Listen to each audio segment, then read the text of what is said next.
Sziasztok, gyerekek! Egyszer beszélgettem valakivel ilyen hitbeli dolgokról, és hogy hát Isten mindenben benne van, hiszen hát amikor a teremtés volt, akkor csak magából tudott teremteni, mert volt egy olyan időszak, amikor még rajta kívül nem volt semmi. Tehát semmiből nem lehet valami, ezért csak magából tudott teremteni. És rávatta az illető. Nem, mert ott áll a Bibliában, hogy Isten szavával teremtette a földet. És hát ugye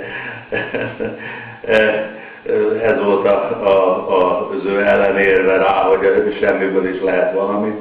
Pedig ugye a kettő az nem zárja ki egymást. És ugye ennek kapcsán eszembe jutott egy történet, most az előbb tusolás közben, hogy 1986-87 telén volt egy olyan időszak, hogy méteres hó esett, és amikor már a havat eltakarították nagyjából az autópályáról, de azért még megvolt a méteres hó mellette, egy szombati napon egy ismerősömmel, barátommal, a Ferikével mentünk föl Budapestre. Vadonatúj, citromsárga, kanárisárga, Warburgon volt, élveztem az új kocsit.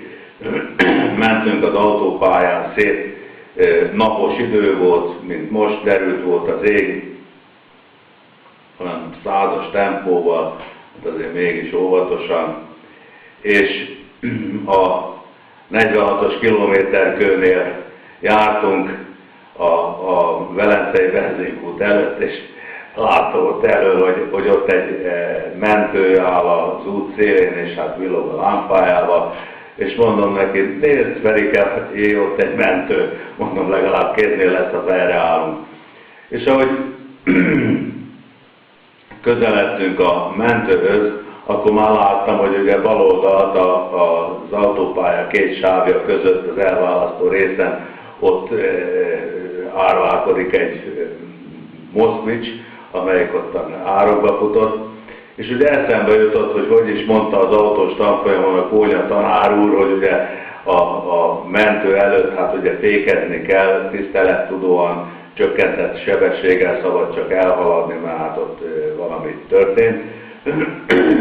És ahogy ráléptem a fékre, addig nem volt semmi baj, még egyenesen mentem, ugye, ahogy ráléptem a fékre, akkor a pillanatban elkezdett kacsázni az autó, tükörjégre kerültem, hát az előző autós is azért állt fejre, azért volt ott kinn a mentő. Na, akkor eszembe jutott, hogy hát akkor ugye egy erőteljes gázodással egyenesbe fordulok az autót, és akkor majd vissza egy erőteljes idő. És hát akkor próbáltam gázni, de hát akkor már az autó úgy járt jobbra-balra, hogy én is belefutottam a méteres hóba ott az autópálya két oldala közötti sávba. 3 szaltót csináltam, sose felejtem el azt a pillanatot, amikor éppen fejjel lefelé vagyunk, és a Ferike olyan kérdő tekintettel néz rám, hogy de miért? És aztán ugye 90 méteres repülés után 3 szaltóta, és lábra esett az autó, olyan hatalmas nagy csend volt, sose felejtem. És aztán hát ugye pár perc múlva én is ott voltam a mentőbe, és ott tapogattak, még vérnyomást mértek, meg mit tudom, hogy nézegettek valamit. Aztán hát ott ugye megszerelt egy ilyen 4 kerékhajtású UAZ autó, és kihúzott a zárokból, és aztán ugye nem fogadott el egy pillért se. Ilyen fuvarozó volt. És aztán hát ugye a leálló sávban ilyen fél voltan hazamászoltam 5 kilométeresen az autóval, és hát aztán ugye ahogy azért teltek, múltak a napok, sokszor visszapörgettem magamban ezeket az eseményeket.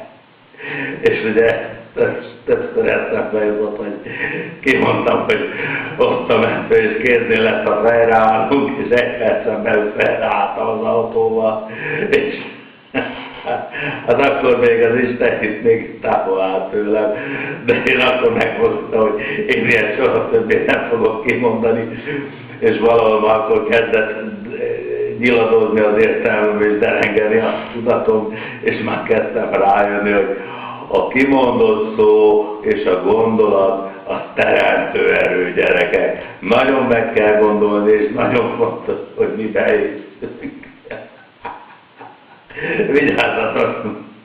Vigyázzatok nagyon, mert tényleg jeges úton, plusz még ilyesmit beszélni, az fejreálláshoz vezet.